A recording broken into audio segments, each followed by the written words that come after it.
What up, my champions in training? It's Reemus here. We're back on Fire and Fighting, the channel where we speak psychology, philosophy, the motivation of boxing.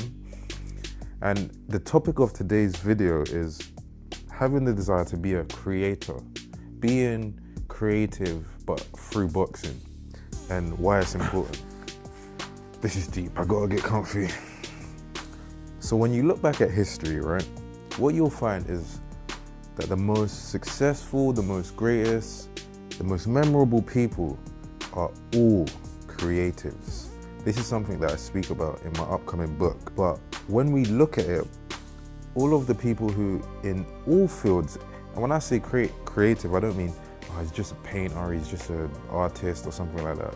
Every field, business, war, and of course boxing. And boxing anyway, we call it the art, even though we do call it the sweet science. You know, we call it the art of boxing as well.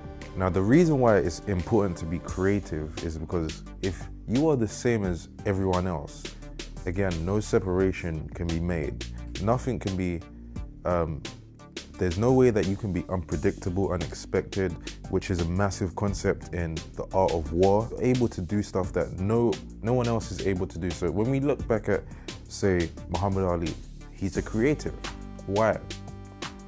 It isn't conventional for a guy to be spinning and pivoting on one leg and leaning forward and leaning back and with his hands low, but he made it work. Why? Because he was creative and he pushed through with effectiveness and hard work. So, and when we look at even in instances outside of the ring, was he not creative? This is relevant to you because you need to think about how you can be creative once you've mastered something.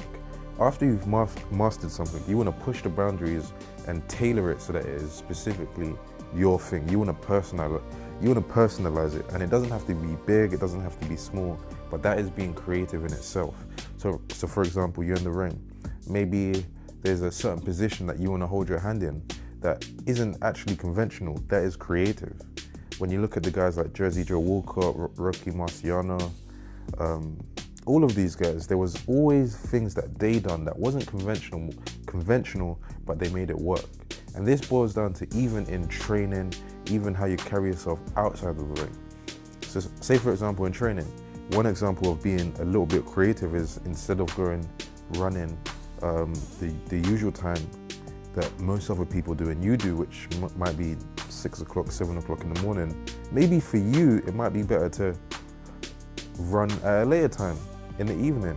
Or maybe for you, instead of going the same route, be creative, go another route. It's just little things like this. So this was just a quick little video to, you know, encourage you to be more creative in all of your training and everything that you do inside of the ring. And yeah, that's what it's about. So I hope this helped you. If it did, make sure you leave some love. If you're a fighter, make sure you're subscribed. And I hope to see you in the next video. It's Reemus signing out.